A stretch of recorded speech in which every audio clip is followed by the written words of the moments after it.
Morning मित्रांनो, तर now we'll discuss about it spamware. That is a very important point in this spamware in this your exam. तर आपल्याला आता शिकायचं आहे the attackers use this software those target system or network. हे जे software आहे हे सॉफ्टवेअर तुम्हाला जासूसी करणारे असं एक सॉफ्टवेअर आहे. म्हणजे तुमच्या सिस्टमवरती काय चाललंय कसं चाललंय टोटली तुमच्या सिस्टमला ते काय करतं हॅकरकडे सेंड करतं. If the hacker is successfully inject the spamware the monitoring your activity becomes the attacker. तर म्हणजेच काय आपले मोबाईल किंवा कम्प्युटर जे आहे त्याची गतिविधी असते बरोबर म्हणजे त्याच्यामध्ये ट्रॅफिक असतं ते ट्रॅफिकवरती ते लक्ष ठेवत असतं. आणि तिसरं म्हणजे the attacker the copies the original activity of the purchase that you do on daily basis to steal and important data. जसं आपण एखादी वेबसाईट खोलतो किंवा एखाद्या आपण काही टाईप करतो एखादी आपण पासवर्ड असेल बँकिंगची एखादी आपल्याली माहिती असेल ही माहिती काय करते ती हॅकरकडे पोचवतं बरोबर. याचं उदाहरण आपल्याला काय सांगता येईल बाळांनो तर आपण आता आपल्या फोनमध्ये स्पामवेअर आलाय तर आपल्याला ते ओ टी पी पासवर्ड याची आपली चोरी होऊ शकते. याची आपल्याला खूप जास्त करून लक्ष ठेवावं लागतं. तर यामध्ये तुम्ही बघत असाल की कशा पद्धतीने या ठिकाणी तुम्ही डायग्राममध्ये बघू शकता अटॅकर्स कशा पद्धतीने तुमच्या सिस्टममध्ये एंट्री करतो किंवा अटॅकर तुमच्या सिस्टमला कशा पद्धतीने तो क्रॅश करतो या ठिकाणी तुम्ही हे जाणून घ्यायला हवं. तर नंतर दुसरं आहे आपलं वम्स. ओके, तर आपलं वम्स म्हणजे काय तर आपली इथं आता वम्स म्हणजे काय तर worms this is the program does not causes the harmful but multiple and on its.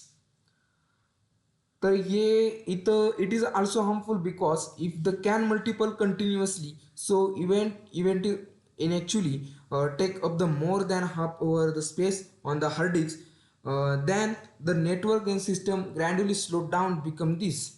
तर हे एक कम्प्युटर असतं दुसऱ्या कम्प्युटरला फेल करतं म्हणलं आपण काय त्याला क्रॅश करतं ते. आणि त्याच्यानंतर ते तुमची फाईल्स वगैरे असतात त्याच्यानंतर तुमची जे फाईल्स वगैरे तर याला कधीच कोणत्याही फाईलीची त्याला गरज लागत नाही. आणि तो जर तुमच्या सिस्टममध्ये आलं ते सारखं कॉफी बनवत राहतं आणि ते कॉफी बनवत आल्याच्यानंतर तुमचं सिस्टम स्लो होतं किंवा तुमचं सारखं सारखं स्टोरेज काय होतं ते भरत राहतं किंवा स्टोरेज टेम्पररी फुल असतं ते सिस्टम येत राहतं. आणि उदाहरण म्हणजे काय की जे तुमचं एका कम्प्युटरमध्ये जो ओम्स एंटर झाला तिथे अख्खं पूर्ण नेटवर्क जे आहे तुमची नेटवर्क चेन तुम्ही बनवलेली आहे त्या नेटवर्क चेनमध्ये ते काय करतं सिस्टमला एंट्री करतं.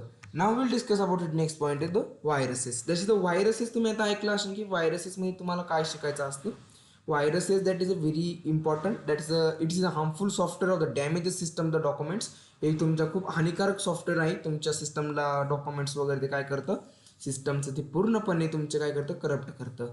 त्यानंतर this is the program multiples in number the spreads through infected files it does not need a system the infected already. ते तुमचे जे फाईल असतं ते संक्रमित करतं तुमच्या फाईलवरती आणि जी फाईल असते ती फाईल खराब करते किंवा डिलीट केली जाते. याला आपण काय म्हणतो व्हायरस म्हणतो. यार तुम्हाला ही जी तिन्ही पॉईंट वगैरे आहे ही जी आकृती तुम्हाला वगैरे आहे ती आकृती तुम्ही या ठिकाणी बघू शकता कसं वाम्सला हे करतं आणि ग्रॅडिंग हुक वगैरे असतात ते ग्रॅडिंग हुकमध्ये नंतर येऊन कशा पद्धतीने तुम्हाला ते म्हणतो ना ते असं असं होतं बाबा हे खूप पद्धतीने तुम्ही ह्याला बघून घेत जा डायरेक्ट सिस्टम कशा असते इन्फेक्टेड सिस्टम कशा असते. ओके, तर आता आपण फक्त एवढं शिकवलेलं आहे. उद्या आपण पुन्हा याचं बघणार आहे कशा पद्धतीने हे केलं जातं. ओके, धन्यवाद मित्रांनो. जय हिंद जय महाराष्ट्र. भेटूया उद्या. थँक्स.